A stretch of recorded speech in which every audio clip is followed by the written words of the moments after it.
All right, so thank you all so much for being here today. My name is Ashley Brown, and I am joined by my wonderful colleagues, Brian Hodges and Nick Sanders. And today we are going to highlight some of the benefits of attending Middle Management Institute. So if you feel like you're in need of some directions on how to get to the next level professionally, or if you're in need of some tools on how to refine and discover your leadership skills in your current middle management position, we want you to know that Middle Management Institute can definitely help you to achieve this, so you are in the right place today. So as I said, I'm joined by my colleagues, Brian and Nick, and we are going to do some intros just to give you a little bit more about our professional career and our professional trajectories, and share a little bit about how MMI helped us in our career paths. So Nick, we'll go ahead and start with you. Okay. Well, good afternoon to everyone. My name is Nick Sanders. I work in the Office of Admissions at Parkland College as the Associate Director of Admissions / recruitment. And so my journey started like most people in the admissions field. I did not wake up as a 17-year-old like, hey, you know what, I want to work in admissions one day. That did not happen to me. I worked in graduate school. I had a graduate program that I was in. I really wasn't being fulfilled. It just kind of was blah to me. And I worked in graduate school. I worked in housing as a graduate assistant. My boss at the time, I was telling her my issues, and she was like, well, why don't you just be an admissions counselor? Like, they're looking for like 4 admissions counselors at Eastern Illinois University, where I started my career. And I was like, you know what? Why not? I'll just do it for like a year, maybe 2 at the tops, and I'll maybe find something to get into. Well, it'll be 14 years in July. So, but I think I knew by December of 2007. I started in July 2007. I knew by December 2007, this is something I really wanted to do for a very long time. And so I would say to anyone, my journey is not like yours, but I think it's a journey in our profession, is a profession where we get to do a lot of impact to people's lives. Not only that impacts their lives, but their children's lives and their grandchildren's lives as well. So it's very fulfilling. I worked at Eastern for 8 years and wanted to do a little bit more on the strategy side and the analysis side of enrollment management. And so I got a position at Parkland College where I kind of do that now, where I supervise 10 employees, 7 full-time, 3 part-time. And I do a lot of reports, analysis, different things like that. Occasionally, I will still speak to a student and family as well. But for the most part, I do a lot of things with analysis and predicting and some strategy and some communication. So that is my journey. All right, thanks, Nick. Well, I will go ahead and go next. So I have been in the admissions field for almost 13 years. So I started my admissions journey back in St. Louis, Missouri in 2008, about maybe a month after I graduated with my undergraduate degree. So again, as Nick just shared, this was not something that I had anticipated on doing, had anticipated on, getting into the admissions field. But it was something that definitely piqued my interest. And after spending about 4.5 years at that first institution that I worked at, which was a small private liberal arts school, I transitioned to be a Chicago regional representative in 2013. So I secured a job with the University of Nebraska at Lincoln and served as their regional representative for almost about 5 years or so. I had a mix of experiences in that role. I started off as a regional counselor, and then in 2017, I was promoted to assistant director of admission, and I was able to manage 2 other regional counselors, one located here in Chicago and another in St. Louis. So I was able to get some management experience there and just some really well-rounded, valuable experiences there, recruiting for a Big Ten in a large metropolitan area and having that management experience as well. So about 2 years ago, I transitioned to the University of Vermont. So I now serve as the Regional Associate Director of Admission for the Midwest region for the University of Vermont. And it has been absolutely wonderful. So that is a little bit about my career trajectory. I attended MMI in 2019 and just learned so many wonderful things. I was already in a middle management position, so it definitely helped me to refine some of those skills and some of those leadership skills that I felt like I wanted to kind of enhance and refine in my professional journey. So that's a little bit about me. So I'll kick it over to Brian. Well, hello, everyone. My name is Brian Hodges. I'm a Senior Associate Director for Recruitment and Outreach, currently with the University of Illinois, Urbana-Champaign. And I started in admissions in 2005, and that makes me sound extremely old to actually say it out loud. Yeah, I started in 2005, and I was at the University of Illinois in Springfield. I started off as a recruitment specialist for the Office of Minority Student Affairs, and probably about 4 months into it, I became an admissions counselor. I started off as admissions and I recruited in the Chicagoland area, which is about 3 hours away from Springfield. So it was definitely a very interesting commute. When I started doing that recruitment, I started dating my now wife. So I was like, you know, it'd be a good idea if I became a regional in the Chicagoland area. And I did a lot of different things as far as research is concerned for the Chicago area regional reps and what the benefit will be, not only for me, but for university. And then after about 2 years of trying, I became a regional for the university. 2 years after that, that's when I actually started MMI, or went to MMI in 2011. And one of the big things that I got from MMI was that I became complacent.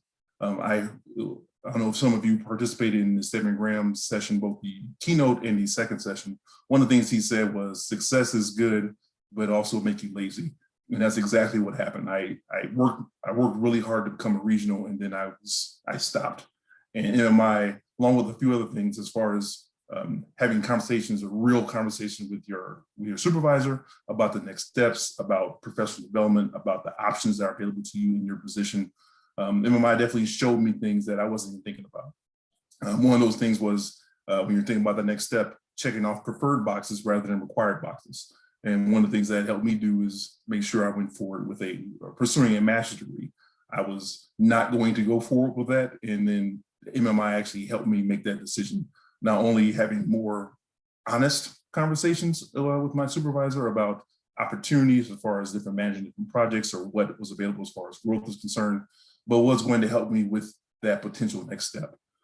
I was still a regional with University of Illinois Springfield for a few more years. And then an opportunity became available to actually manage staff at my alma mater, University of Illinois Urbana-Champaign. And that was the first time I actually supervised staff. And I also had the opportunity about 2 years later to grow into my current position as a senior associate director. So MMI definitely helped me kind of focus on the things that I wanted to do. And also it was very informative about helping people grow. And one of the big things that helped me grow is being uncomfortable. And once I become complacent, once I become really settled where I'm at, I know it's time for me to do something more. And that's definitely what MMI helped me do. Very good. Thank you so much, Brian. All right, so we will go ahead and delve into our presentation. So why Middle Management Institute? Why attend Middle Management Institute? So typically those with around 3 to 7 years of admission experience will attend MMI. And we feel that MMI provides ample opportunities for participants to really take a step back and look at what's next in their professional career. So we encourage attendees to clearly articulate their career goals and then give them insight and tools on how to navigate the next steps in their professional careers. We are also pleased to report that after attending MMI, attendees feel more confident in going back to their offices and speaking to their managers about how they can greater contribute to their offices, in addition to having conversations about any possible upward mobility and growth opportunities that may be available to them as well. Now, one of the wonderful things about Middle Management Institute is the fact that we have seasoned admission professionals from across the country offering their expertise on leadership, management, and how to move ahead in your career and offer you valuable tools to become a greater asset in your office. So we like to say that you have kind of this all access pass to not only current middle managers, but to folks who are deans and directors and VPs, and for you guys to really present some of those tough questions that you may not feel comfortable presenting within your own office. All right, so I want you guys to read this quote here on the screen, and either you can put it in the chat or give me a thumbs up or a clap if something within this quote resonates with you. So as an admission professional, if anything within this kind of stirs something in you, let us know.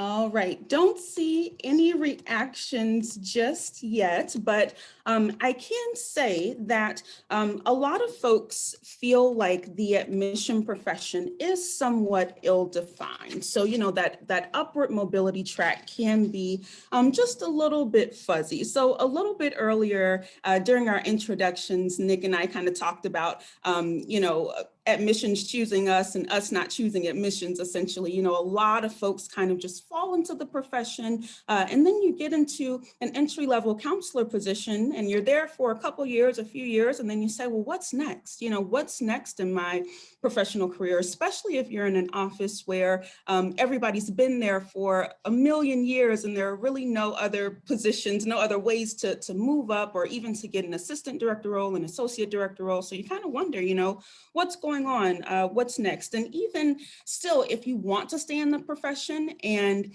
you may say, well, I want to be a director one day, or I want to be a dean one day. You know, sometimes those positions are also a little bit fuzzy as well as to what those folks are doing on a day-to-day basis. You know, sometimes we may wonder, what does a director do on a day-to-day basis? What does a dean do on a day-to-day basis? So we think that it's critically important to be able to clarify all of those things so that folks can have a little bit more of a pinpointed trajectory within within their admissions positions.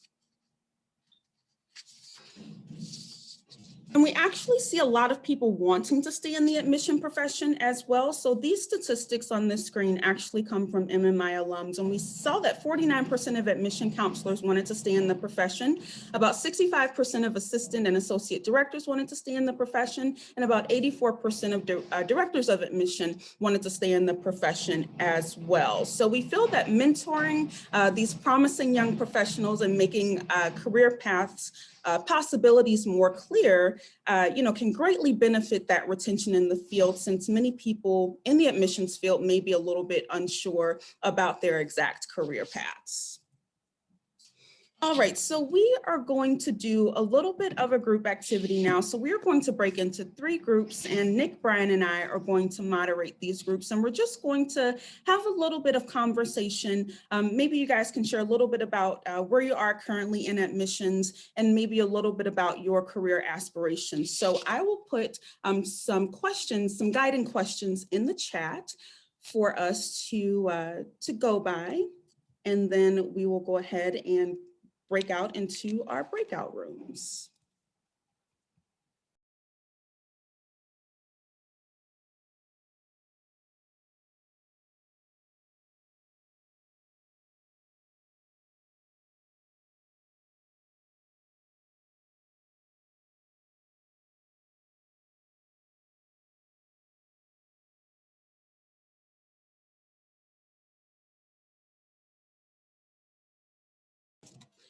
All right, so let's go ahead and break out, and we'll spend about 15 minutes in these breakout rooms, okay?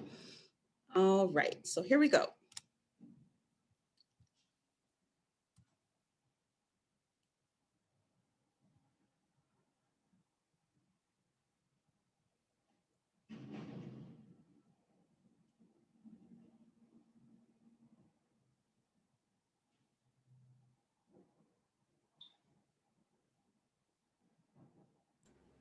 And I'll just hang out here, Ashley.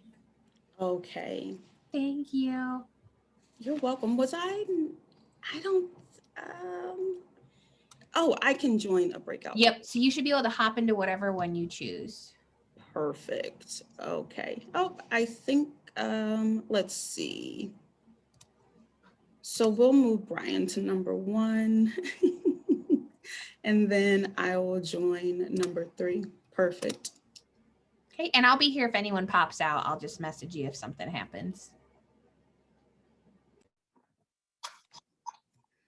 All right, so I think that we are slowly getting everyone back. We've still got Brian's group. I think that is still in their room as well.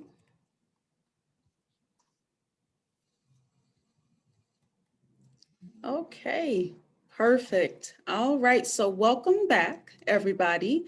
We hope that you guys had some wonderful, meaningful conversations in your breakout rooms. I know we had some really wonderful conversations, just around folks' admissions journeys, and it was really great to be able to share. So in our time that we have left, I just want to share a few MMI testimonials from some of our alums, and then we'll share a little bit about what some sessions that will be happening at this year's MMI, and then we'll give you some information on how to register. So I just want to read this testimonial from one of our MMI alums. He said, "Since MMI, I'm now confident in approaching my colleagues and superiors and giving feedback about a project. I was involved in creating new territories for our in-state representatives. I am slowly becoming more involved in IACAC outside of presenting at conference. Finally, I'm more involved with data analysis and have begun to supervise a new colleague." Wow. Who would have thought? I've been given the opportunity to really hone in on specific areas to improve myself, and it's all thanks to the keys that I was given at MMI. If it helped me, I'm sure it can help you. All right, we've got another one here from Marky Rhodes from the Illinois Institute of Technology. And she says, "In the end, I walked away from the experience feeling validated, supported, connected, and armed with knowledge from seasoned admission professionals. If you find yourself feeling like it may be time to gain some fresh new perspective, take a couple of days to invest in your professional success and attend MMI. You will be glad that you did." So I definitely agree with both Renee and Marky. MMI is just a wonderful, wonderful institute to really just help you to get a little bit of a fresh perspective within your admissions career. So this is a little bit about our sessions. Here are some sample sessions that we will have this year at MMI. So attendees will be completing a Strength Finders assessment. We will have a middle management panel entitled "Leading from the Middle" with various middle managers, making data-informed decisions in admissions. We'll also be talking a little bit about intersectionality in the workplace. We will be talking about the future of admissions and enrollment management and how the COVID-19 pandemic has affected the world of higher education. We'll also be talking about how to manage folks and how to achieve that management success through coaching your employees. And then we'll have also some small group breakout sessions with other attendees as well. So lots of fun things to look forward to this year. All right, so we want to take this time to see if any folks have any questions about anything.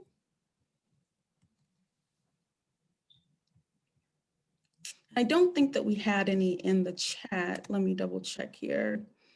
Nope, no questions in the chat. So if there are no questions, here's some information about how to register for MMI. The dates, it'll be held June 17th through 18th and in all virtual formats. So you can register at iacac.org, and we hope to see you there. So thank you very much. Thank you all for being here today. Take care.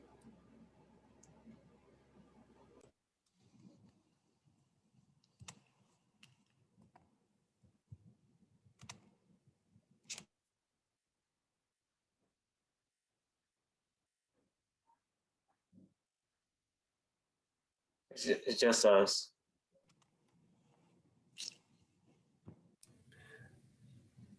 All right. Thanks, everybody. Thank you. Thank you. Great. Good job, Ashley. Thank you.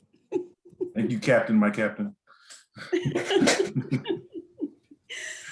Thanks, guys. There is a little bit of, they were doing construction outside of my window. So I was like petrified that like everybody could hear. So, yeah.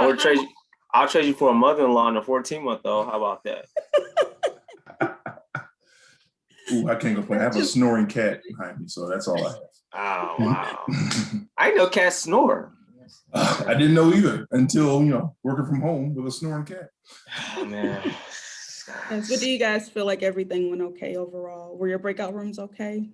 Yeah. Yeah, it was fine. Yeah. They were much more vocal there in the main session. All right. Okay. Yeah. Okay. And so I think what I'm going to do too, because I wrote down their names. I think I'm going to send them a follow-up email like, hey, by the way, hey, we'd love to see you at MMI. So I'll do that maybe later this week because I got their names. So Yeah, I saw a few U of I staff in there, so I'll definitely harass them too. Okay. All right. Sounds good, guys. Well, you enjoy the rest of your day. yeah, I go back to work. All right.